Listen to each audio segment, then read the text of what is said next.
Smart Home Community's most recent Baldwinsville community update. I'm your host, Shelley Hoffman.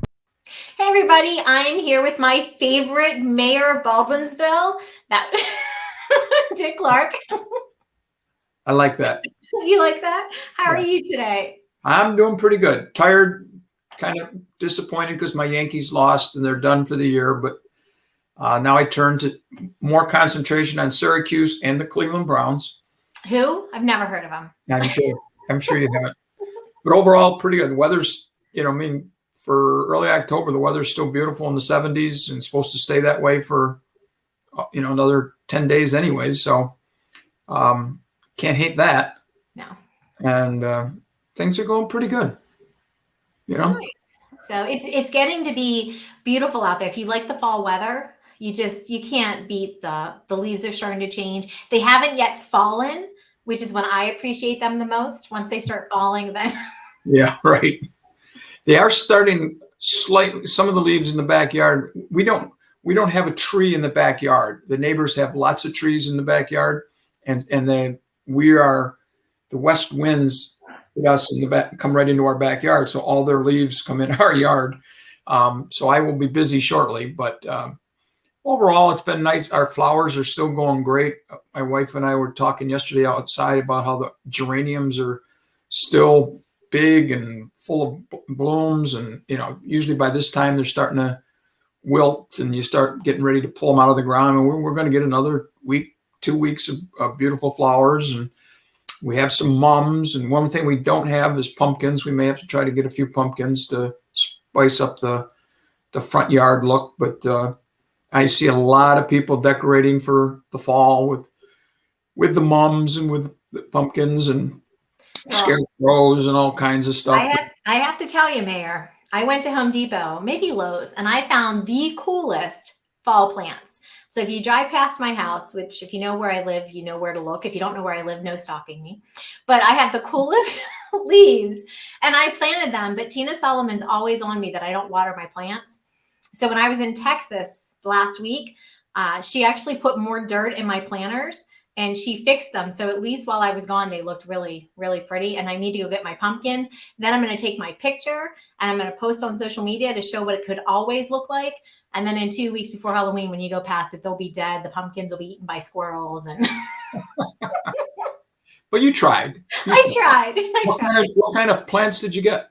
I have no idea. I don't know what on earth they're called, but they look like just leaves shooting out of the pot, and they're all the fall colors. So they're orange and red and yellow, and they're really pretty. And I completely appreciate Tina taking the time to, when she runs past my house, a lot of times she'll send me a text. Did you water your plants? Did you water your plants? It's always nice to have people looking out for you. Yes, it is. So to your point, though, I want to go get the pumpkins. I think we're going on Saturday, and I walked into the village today, and along Oswego Street, so many houses with the pumpkins and the gourds and the fall stuff. To your point, it's Christmas is still my favorite, but you can't beat that fall look coming to life down the street. Yeah, and the colors are the yellows and the oranges and stuff. Like you said, they're beautiful. So, speaking of that, we have activity going on in the village starting tonight or tomorrow night. And they're setting up for it. I was going to ask you what was happening, and then I don't need to because I remembered, and you're going to talk about it. But they're literally setting up for it right now as we're talking. Yeah, I'm sure they are, because Friday and Saturday is the ghost walk, but tomorrow night is the ghoul walk at the square. That's for women, right? For girls, ghouls. And in case you're not familiar with the walking tour, for people out there that might be watching, it's a 75-minute tour. Leaves from Village Square. They leave, what did I see? Every so many minutes. They're 15 minutes. Yeah. 15. Mm-hmm. It takes about 75 minutes, $18 for the walking tour. You go on baldwinsvillearts.org to pay for your ticket. Thursday night is a special party, 7 to 11 at Village Square, Baldwin Canal Square. And it's geared to women, so should be a lot of fun. And I'm going to do my civic duty again and attend this event, just so I can report back to everybody. I appreciate that sacrifice. Thank you. Thank you. Now the ghoul night is $25, I guess, but that's drinks and whatever other partying. I'm sure there's going to be hors d'oeuvres. You might have to pay for the drink separate, but there'll be hors d'oeuvres, and I might be wrong on that. But for $25, I think and then they have a separate cost where they have like some other little things happening that women might be interested in. I think it's exciting. Maybe next year we'll throw a man's event in there. Oh, then you can report on it. And yes, there you go. So that's unusual. There's not a lot of this stuff. That's not like something that happens everywhere. So I think that's pretty cool. And I'm sure we'll have people coming from other communities who have, friends here who say, oh, you got to take a walk around and hear the ghost stories at 8 different houses. And, I'm not a particularly ghosty type person, but I know that, I know people who really like that stuff and say it's very well done. I think I heard somewhere where people had asked for scarier stories. So be prepared for more screaming in the neighborhoods. And then on the 23rd of October, trick or treat in the village, in the businesses from 11 to 2. That includes window painting, which I think you have a hand in. I do. So it's 2 separate things, just to make sure everybody's clear. So the window painting is put on by Johnny Lynn, the Painting Cafe, the town of Lysander Rex, Parks and Rec Department, and then Heart Home and Community. So we kind of teamed up a little bit on that one. Okay. And then you have the Chamber of Commerce. They're doing the trick or treating. And what we thought was, what an amazing event that was last year. I don't know if you remember seeing everybody, all these kids out and about. And for the year of 2020, to see that many people. And it's Halloween, so masks were part of the costumes, right? Yeah. Last year. So Kevin, who's new to the town of Lysander, myself, the Lions Club, I think, is going to be helping with the event as well for the window painting. And then the trick-or-treating is happening from the chamber. So I just want to differentiate that, because everybody, and probably the way it was presented to you, it looks like everybody's like kumbaya doing it. But we did that intentionally because we are a community and we all work together and put it together that way. But just so that the credit goes to Kevin and the chamber and, for their piece of it. But it's absolutely, it should be a great day in the village. I have a workshop from 12 to 7, so I only get to participate for a little bit of it. But okay. And this is is there a place to sign up for that ahead of time? So if you go to the Parks and Recs website in the town of Lysander, and he did send it out via Peach Jar as well. So each parent. The other thing that they changed this year is it was only up to grade 7. So I know when my kids hit 8th grade, they were disappointed they couldn't do it anymore. They opened it up to all ages. So even as an adult, like if your wife wanted to paint something on a window, she's actually, she can participate in it this year. So I'll make sure she knows that. Yeah, because, I'll give her one of my office windows. She can do a design on that. But if you're a business and you're in the main area, the main strip, and you want your windows painted and nobody has approached you yet, reach out to the town of Lysander's Parks and Rec or message me and we'll get you on the list. I know Subway just sent me a message. They want to make sure that they get their windows painted this year. Oh, okay. And so those for the businesses. And then we have the chamber, to which you point. If you want to hand out trick-or-treating candy on the 23rd, make sure you get to the chamber, and they're going to give you marketing material to put in your window so that the children and the families know that this business is participating in it. Beautiful. So we know that if anybody's interested in the trick-or-treating part, check with the chamber. Yep. And if it's the window painting, check with the town of Lysander Parks and Rec. Yep. Great. Wow, that's terrific. I mean, you're talking about a couple weekends here in October that going to be full of life in the village, people walking around. That's awesome. So you mentioned the weather at the beginning. So especially for the ghost walk, was it last year? I think maybe it drizzled a little bit, which didn't stop people from coming, but, and maybe add a little level of spookiness to it, but sure. It would be nice if it's nice weather for it. Yeah. As long as it's not pouring, that'd be good. Just catch up a little thing, some things around the village. This is the last month you can pay your property taxes which were due in March, but some people obviously with COVID or whatever may not have paid them. You have till the end of this month to pay them at Village Hall, And then at the end of the month, we send them to the county, and then they'll collect the taxes for us. So if you still have outstanding taxes, you might want to get them in and not have to go through the process of dealing with the county. We did get news. We had applied for a municipal improvement grant that was with using some ARPA money through the county. And we had applied, we put in for three small projects and one a little bigger. The three small projects got approved. So that will be repair the trim on Village Hall and maybe do a little insulation to keep the ice buildup back. Upgrading the visitor center, replacing some things that have kind of gotten old, and we'll fix that up. And then putting a Baldwinsville sign on top of the amphitheater instead of the Budweiser sign. And we also had asked for support for a pickleball court down at Mercer Park, and that was not approved. And I don't know whether they just ran out of money and that was the bigger project of the group, or whether they were really looking for current village property that you needed to repair. Yeah. And this was so whatever we're going to get 3 out of 4 of those projects paid for by the county with ARPA money. And we're still waiting to hear on the Main Street grant. Again, we think we put in a pretty solid bid with 22 different businesses benefiting, and I'm hoping that just overwhelms them to the point where, somebody else might have 5 or 6 businesses for the same amount of money, and we can get 22, and they look at us. So, we have a pretty good track record on the first round, and I hope that helps us with the second round, because I know that people are very excited with the possibility of fixing up their businesses, and we certainly want to help them. Let's see, what else we have here?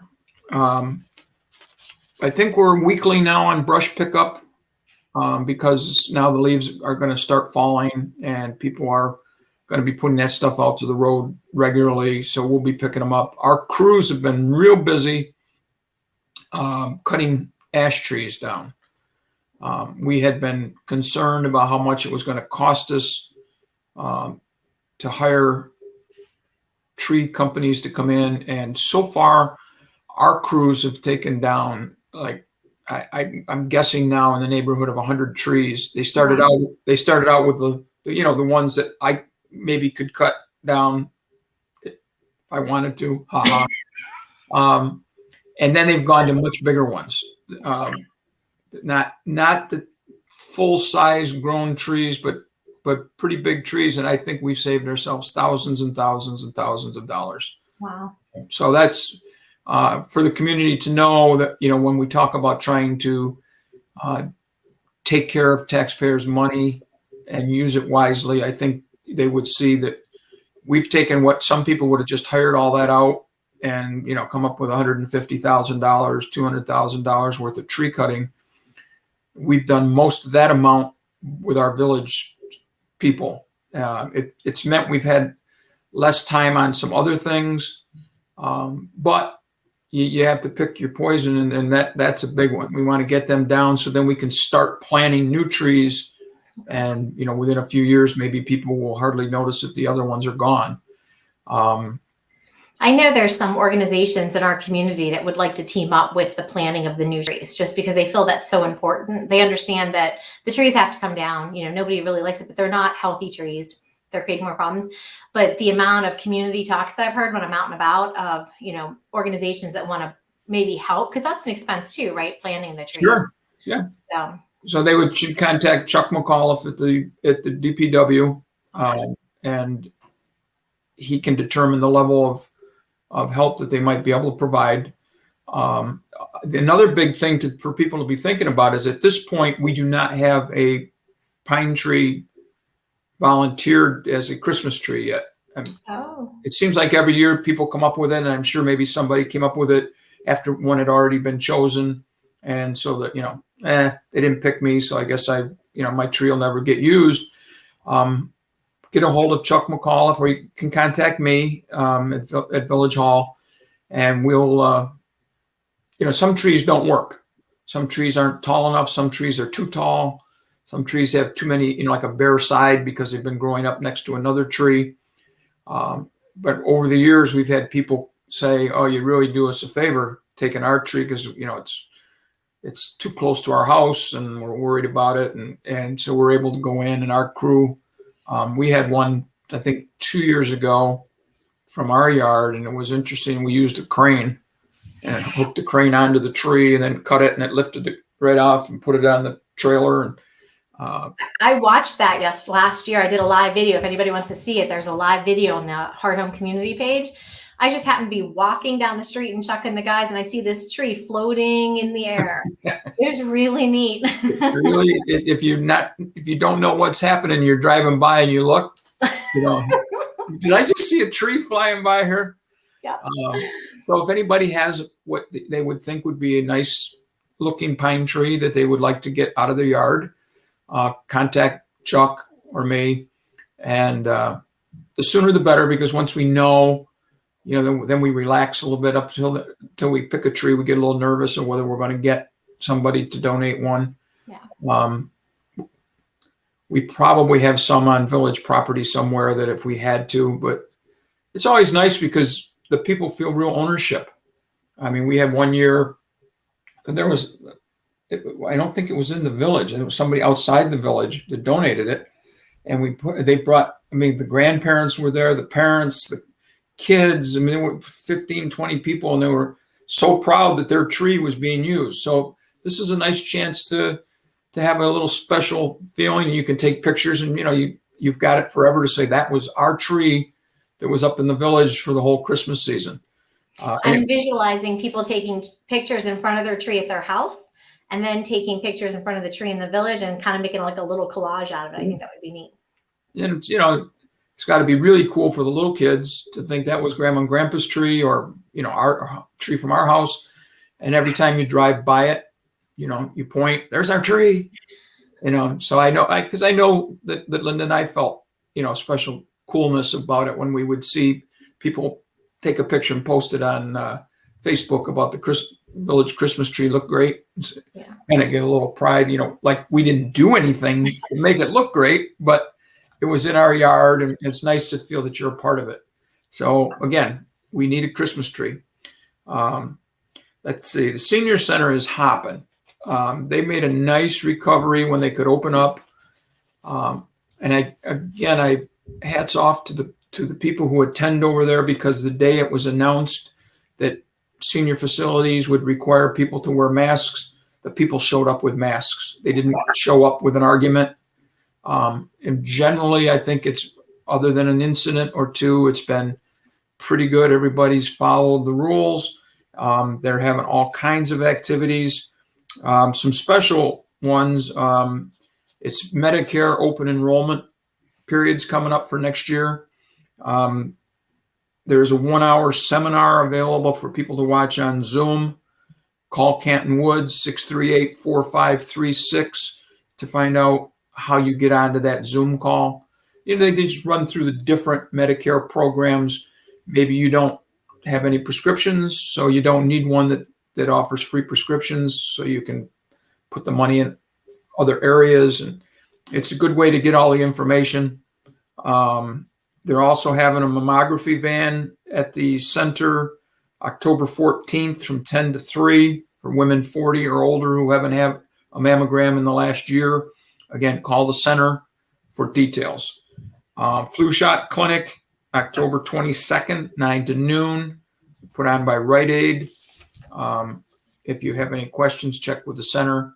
I know if you haven't been in the center since the COVID rules are in place, you have to bring proof of vaccination, you have to wear a mask, that kind of stuff.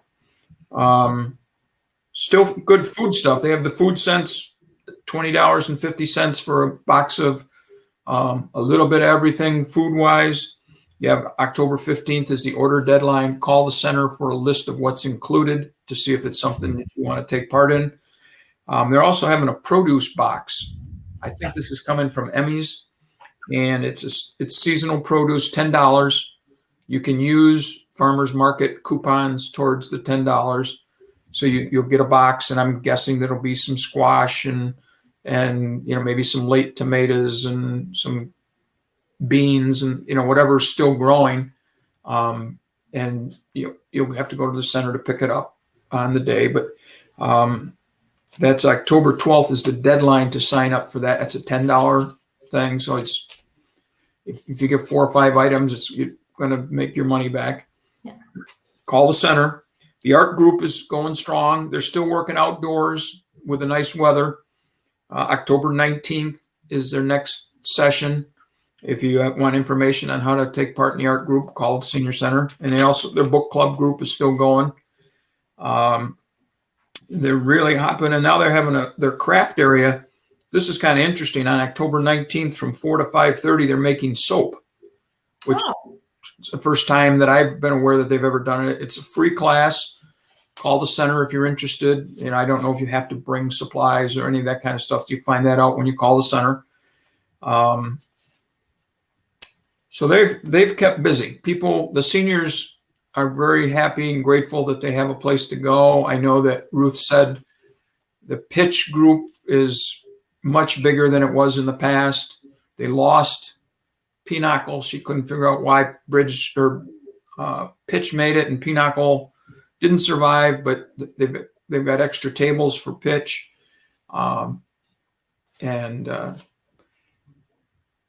In line with the senior center and other Baldwinsville facilities, I believe it was our last meeting, we strengthened our smoking ordinance. You can't smoke in any of the buildings. You also cannot smoke on village property associated with those buildings. So if you're showing up for court, you can't smoke in our parking lot. You have to walk off our property in order to smoke. Same thing at Canton Woods. If you're there to play cards and there's a break and you want to go out and have a cigarette, you can't smoke in the parking lot. You have to go off, go out on the sidewalk and away from the building and the property. And that's just for the sake of the people who don't smoke, who might have to walk through your smoke. The idea was our parks are the same way, and that includes the parking lot at the parks. We just feel, and this is a county, the county encouraged us to do this to protect young lungs, so that, if you got a kid on the jungle gym or coming down the slide and somebody's standing there smoking a cigarette, your kid's going through that smoke. And if they're not used to being around smoke, why should they be at a playground? So we're just asking people to go along with what we have for rules, and then we don't have to get the police involved and that type of stuff. So we'll be putting up more signage in those areas to remind people. But we all know what happens to signs occasionally. They end up in the river. But we're trying to get it out as much so people can't say, well, we didn't know. That's the rules. And I got one last thing, Shell. What's that? We had I'm sure everybody could talk about victims of the COVID. And I don't mean the people. I mean activities. Graduations were altered. Athletics, and we went for a year with no athletics. School, everything was affected. Right. So back when our marching band got to go to Pasadena, and they were in the Rose Bowl parade, and I'm getting goosebumps thinking about it because I was so excited to watch it on that New Year's Day. It was a couple months later. I said, got to come up with some way to thank the band, because Baldwinsville was mentioned on national television. It was our day in the spotlight, not just the band. It was all of Baldwinsville. And I'm sure a lot of other people felt the same way. So we hunted around for a picture, because a lot of people were putting pictures, parents went to the parade and that type of stuff, but you can't just use anybody's picture off of Facebook. You have to have permission. So I was trying to track people down. So it was late in the spring. I finally got together with Ed Nami and said, or Ed Namiadka at Nami's, said, do you think you could do a plaque? And I kind of have sketched a little something, but I said, you probably can do it anything way better than I can. So it took a while because, was running a business in the meantime. So through the course of things, it was during the summer, I think I went down and checked it and looked at it. And I said, I like what you're doing, finish it up. And then I kind of forgot about the plaque for a while. And then he called me and said, what do you want me to do with the plaque? I still got it. I said, well, can you drop it off at Village Hall and I'll get it there? Well, so now we're into fall and we're writing pandemic game plans for the village, helping the police department with their the order from the governor to come up with a plan to in the result of George Floyd's death, that type. And the chief had to come up with a big plan on how to deal with that type of thing and with minorities and so on. And then of course the COVID picked up again in the fall. Yes. And so I happened to be going through some stuff and I said, oh my gosh, I still have that plaque. So I'm going to get it to Casey, but I don't know how anybody can see it, but it's a picture of the band and it's got Baldwinsville on one coast and Pasadena on the other. And then on the bottom, it says, the village thanks you for putting Baldwinsville on the map. Nice. And it's really pretty cool. It's got the Be Proud logo. And so I think it's something that they would probably like to have up on the wall indoors where they practice and stuff. So I'll make sure to get that to Casey. But I thought I didn't want to just hand it to him and say, here it is. It's a little late, because it really was a victim of COVID. I mean, there were so many things going on. We were trying to get rides to doctors, and you kind of took a back seat, but it kind of got glossed over a little bit. And so I will present it to Casey soon, or I know that Ruth Troy is next, I think, neighbors. And maybe I'll have Ruth make a presentation. Her family is very involved, has been very involved in the marching band. She probably would really get a kick out of it. Nice. And I would ask, if you don't mind, either you or Linda taking a picture of it and maybe putting in the comments, because we could kind of see it up on the screen, but not really. Okay. So in our, Linda a lot of times will comment on the video. Maybe if she doesn't mind taking a picture and posting in the comment so people can see it. She'll like that. She likes to be involved, and she was excited when I was doing it. And it's unfortunate that again I was thinking about doing it, and then the COVID hit again, and during the winter, certainly wasn't going to be giving anything to anybody. And actually now it's picking up again. We're back to Zoom meetings in the village, and who knows? I mean, there's. And you mentioned this before we went live, and I'm going to say it to you again, just like I say to everybody else. In the grand scheme of life, I know that the band director, Casey's going to appreciate it. He's also going to understand that other things were happening. And it's a nice reminder of it. And your wife did chime in, anything for you too. So I'm in your scheme of things with your wife right now. She said both of us, not anything for you, Mr. Mayor, but anything for the both of us. I just want the public to know that Linda said she'd do anything for me too. Yay. I can read that comment. She's a good sport, and she, like me, appreciates all you've done for the community. So well, she's just a great human being anyway. Yes. But to go back to that point, at the end of it, it's a nice reminder, because I had cousins in Pittsburgh who were watching the parade and said, took a picture of their television and sent it to me. So it really was a big thing for Baldwinsville. People think we're a small little community, but we're a very strong community and we have a great presence. So to have that presence out in California, and the kids did amazing. I mean, obviously with the leadership and stuff. So we also had another suggestion from Beverly Casson to put it in the messenger. If it hasn't been in the messenger yet, I'm sure Ashley Casey would probably love to, after you present it to the school and stuff. So again, people that are not on Facebook, they read the messenger too. So sure. I do both. And when you mentioned strong community, we had just an awful thing happen last week in our neighborhood with a bad house fire. and a family lost their house, and very quickly the house went, and the whole neighborhood. I live in Candlewick, and we have a Facebook site, Candlewick Neighbors type thing, and everybody has just been responding and telling the family, we're here, whatever you need. If you need money, if you need food, fortunately they have a place to stay in the neighborhood, a family member. The kids are away at college, which, it has to be tough for the kids to know that their home is gone. Yeah. But everywhere I look, people are saying, boy, am I proud to live in this neighborhood. People have been there, and the woman who lives in the house thanked everybody. We're doing okay right now, but we appreciate the love and the support from everybody. And I don't think it would just be our neighborhood. I think it would be anywhere in the village, but it just happens to be where we are.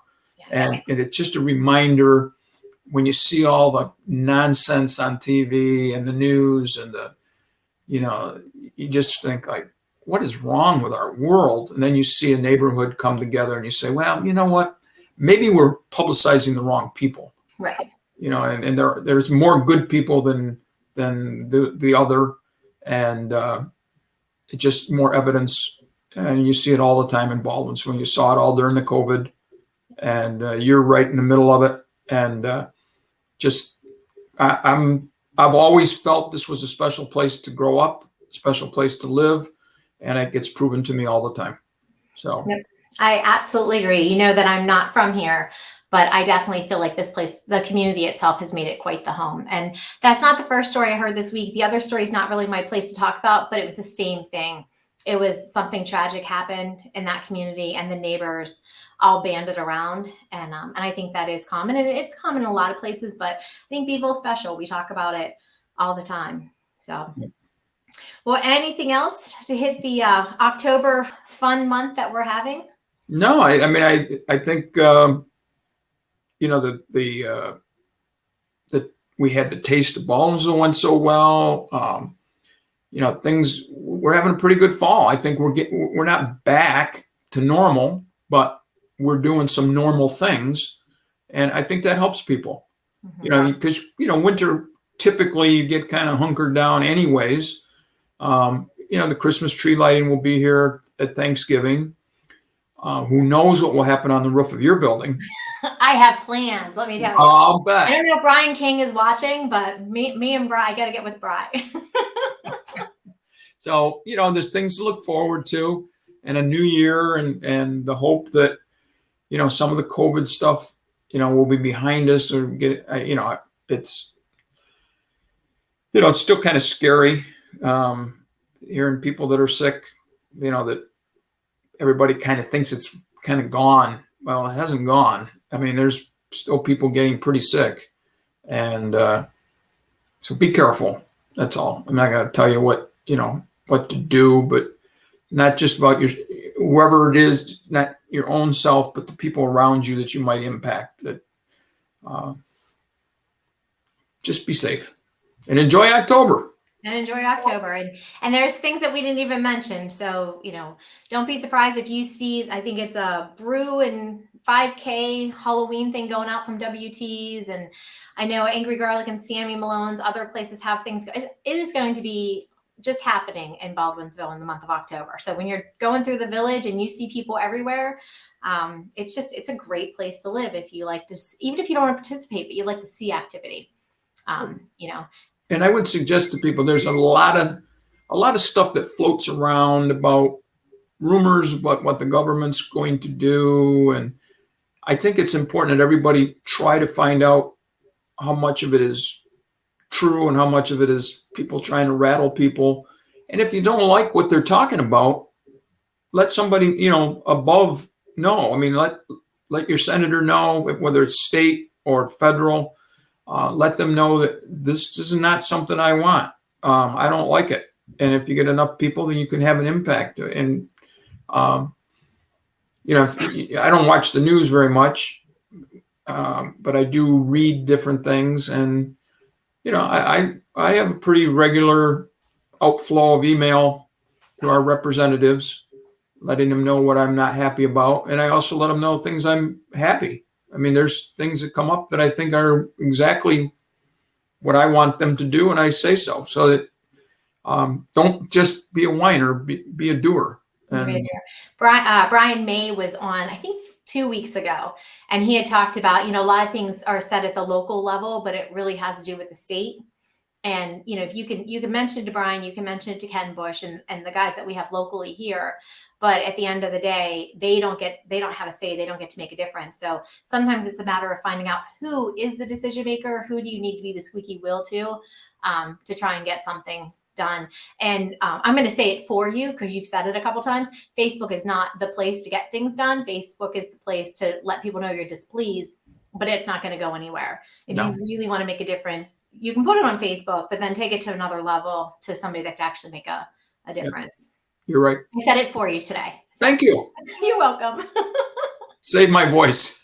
That's right. All right, sir. Well, as always, it's a pleasure to talk to you. And I don't know, next time we talk, some of the things may not have happened, but I'm sure new things will be going on as well, because there's always something happening in our area. That's right. Oh, and I just want to throw out one thing. They are doing some tours of Red Mill Manor. Yes. So you might want to go on Facebook, that's useful there, and see if it mentions the tours. They're going to take groups through if you want to see the new apartments and how the work they've done. Some people probably wouldn't give a hoot, but it's right there and visible. It's probably the biggest building in the village, and certainly one of them. And it's everybody's talking about it. The apartments are going to be so expensive, but maybe when you get in and see what they got and what they're offering, you may not even go because you're looking to rent. Just because you live here, you'd like to see what it looks like, and that's available. So just thought I'd throw that in.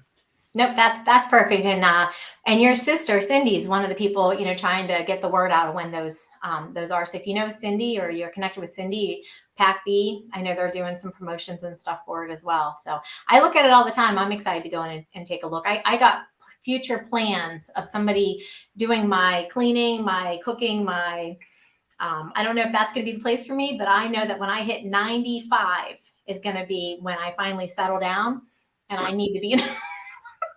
95? 95, yep. Good for you. Thank you. Good for you. All right, Mayor. I will talk to you soon. Okay, Carol. Bye-bye.